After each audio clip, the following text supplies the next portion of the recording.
怪的，这个活。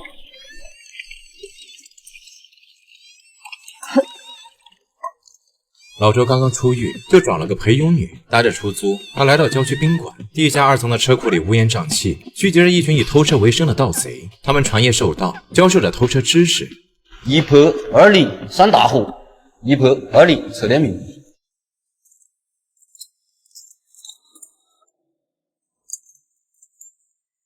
传授完知识，他们开始瓜分这一季度的地盘。刚开始还好好的，可是却有人站了起来。 为么是写改还要盖房了？我的肠子害你嘛是走这么远？当然的，哪马人和我们啥的？老周入行早，道行高，在这一群人里有着不低的威望。可双胞胎年轻气盛，并不打算吃这一套。他刚去了，你不能把他当老母子的生意算计了吧？这样搞蛮不是那个事啊！你们要么的？我们要写改。 人群阵阵议论，都说他们找死。老周见此情况，赶忙开口说话，虽说言辞有些冷淡，但也是给了兄弟俩一个台阶。哪知道他们不给面子，反而死死地盯着老周。双方人马都站了起来，一瞬间有些剑拔弩张。老周没有说话，呆呆地看着他们。老马作为话事人，自然还有些威望。不应安坐，不应该抓文兵。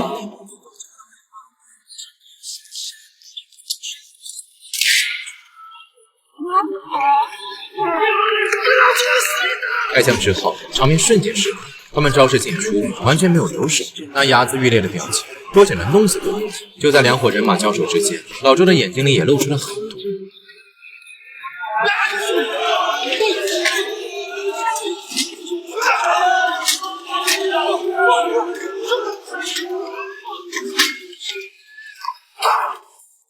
一把自制，一把防54。老周简单动手，就将枪拆了个七零八落。刚拆了手枪，房门就被人敲响。子龙，你兄弟今天做的有点过，这个事情你得帮我摆一平。枪我已经收了，以后随我去。摆不摆得平，哪里问毛爷？事情闹大，老马也无法摆平。顺着双胞胎的意思，他们要跟老马办个比赛，2个小时谁搞的车多，新一阶就给谁。你意思是搞一个抢头运动会？双方人马出击，个个都面色不善，先遮住摄像头，然后一同出击。不管是摩托还是电动车，他们全都下手。在工地的沙丘旁，由老马技术，老周表情淡然，对这场比赛更是10拿9稳。2个小时快到了，可猫眼却少了慢了5、6辆，眼见要输，他直接动起了歪心思。他骑车超过黄毛，然后再让黄毛加速超过自己。他知道车速一旦上去，黄毛便不会轻易减速。等黄毛超车，他便走了小路。老周看到了，但也没有过多在意，毕竟他差的不是1台2台。但让所有人都没想到的，猫也没有着急交车，反而走到了叉车旁边。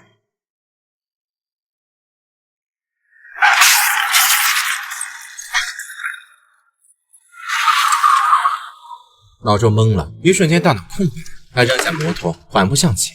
可是偏偏这时风起云涌，隐隐有了要下雨的样子。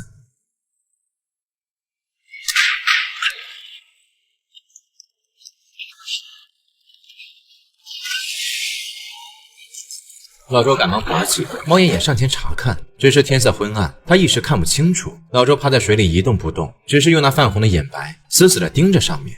猫眼走后，他摸了摸胸口，那流出的鲜血说明自己中了枪伤。天降大雨，引擎声再次传来，猫眼去而复返，显然是要斩草除根。冒着大雨，他骑着黄毛的摩托，雨量充足，他甚至都无法看清前路。突然亮起了灯光，让他心里慌张，本能的以为是劫杀自己的人，对着前方连开数枪，哪知道路过的时候才发现，那竟然是一队巡逻的警察。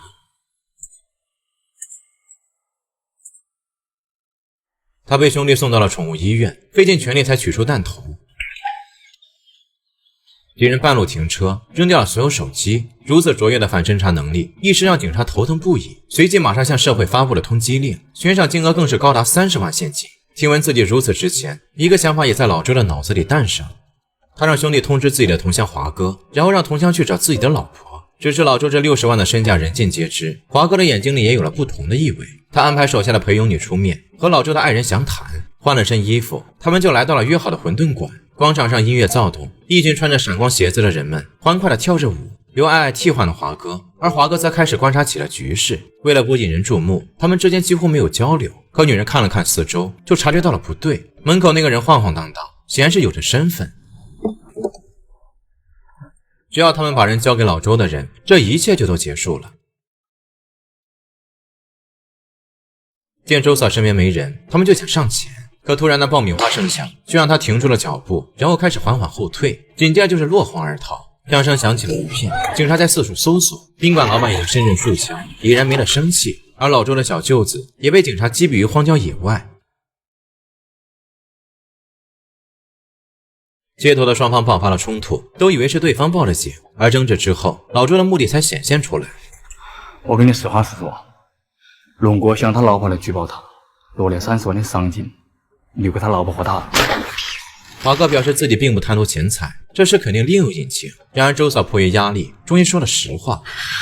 对不起，华娃，真的对不起，是我跟他们打的电话，没得办法，他们让我配合，所有走错路消息必须马上报告，真的不能去见他，警察已经盯到我了。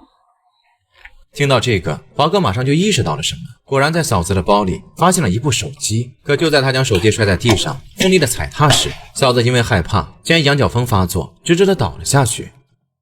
关键，这个货呢？点着了火，女人的眼睛开始溜溜的转了起来。作为一个陪佣女，她心思活泛的很。关师傅，你是周泽龙同伙吧？老周杀了警察，正在遭受通缉，本想着让妻子举报自己，拿到那30万赏金，可老婆羊癫疯发作，只有让这女人代劳。你拿几多钱？我说，你替我老婆举报我，拿30万赏金，我好跟你凑几多？我答应给我2万。他们这边刚敲定，警察那边就再次行动。他们在动物里将最后一名嫌疑人击毙，而他临死之前却只问出了一个名字。在哪里？没事。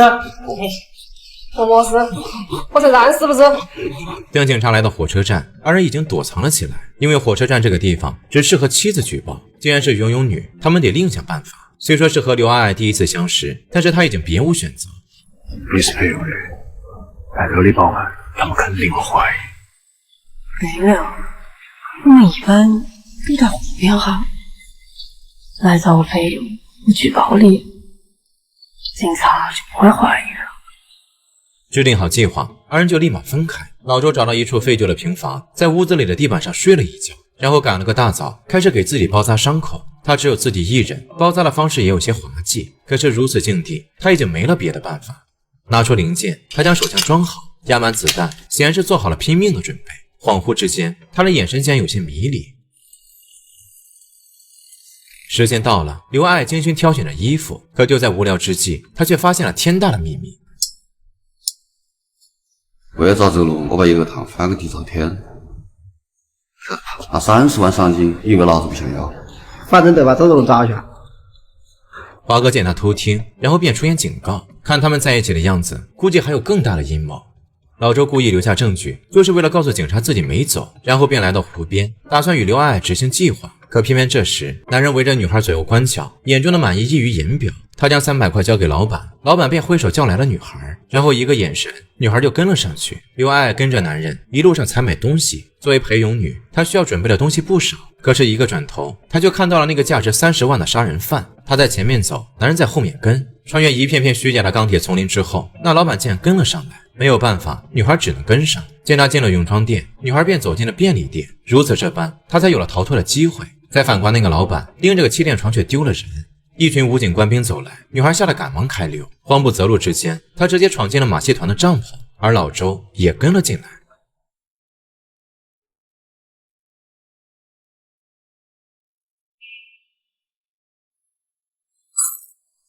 扔下硬币，箱子开始旋转，女孩歌唱之间，二人这才会面。租来一艘小船，他们已经来到了湖水中央。那女孩神情迷离而陶醉，显然已经有所期待。从天亮玩到天黑，他们这才办事。吐出那一口浑浊，这计划便更加完整。拿到，和钱上有利息，报警有个证据。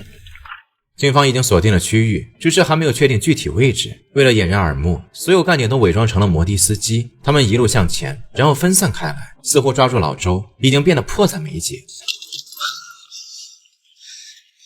兄弟，搞么事啊？你隔壁伢子是不是没找我们说的安排？放心，不会的。钱给我来。这是你的。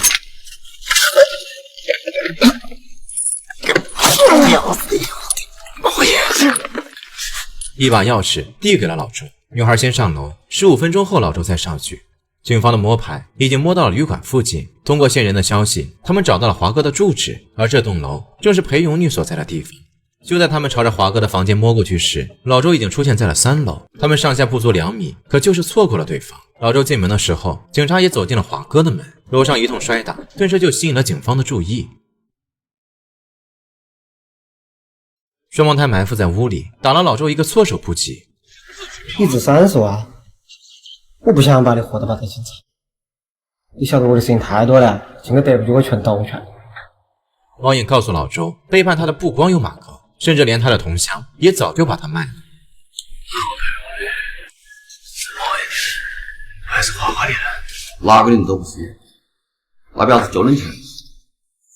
跟他搞，你和他搞。老周的生死掌握在马哥手里，他还不知道危险，老周也说出了遗言。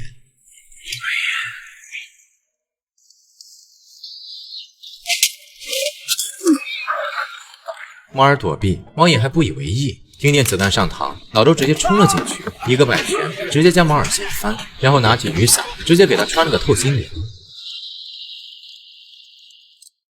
老周用尽了全力，直接将雨伞穿透，雨伞瞬间打开，鲜血化成了诡谲的花朵。等猫眼意识到不对时，他弟弟早已命不久矣。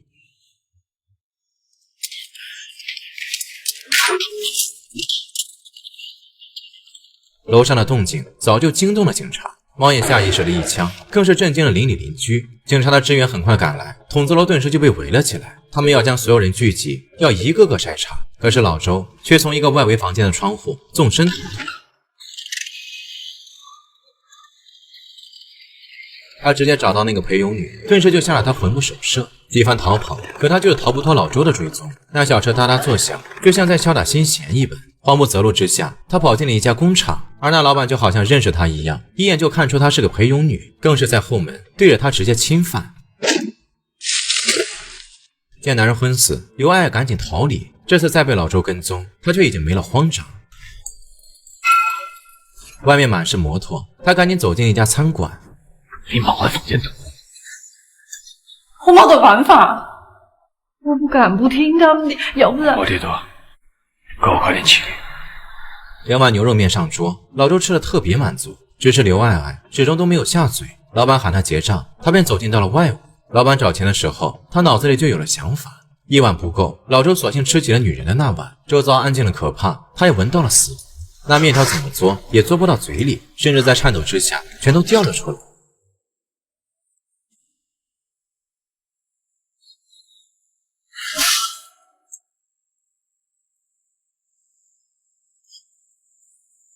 老周直接开枪，然后缓缓后退。可是周遭已经围满了警察，他根本就无处可逃。就在湖水边上，他被警方击倒。接连几枪之下，老周直接丢了性命。马德松，是找着了。女人戴着面具走上了警方的新闻发布会，当着所有媒体的面，她拿到了30万的赏金。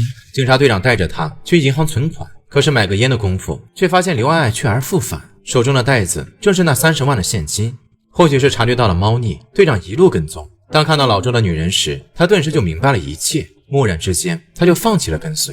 兑现死亡的价值有100种方式，老周选择了最完美的方式，是最完美的猎物，也是最完美的猎手。南方车站的聚会明明是个血腥悲伤的故事，却看出了迷人的浪漫。而那只给面加醋让时间暂停的手，是命运对他最后的温柔。每天一部好电影，期待与你的下一次相遇。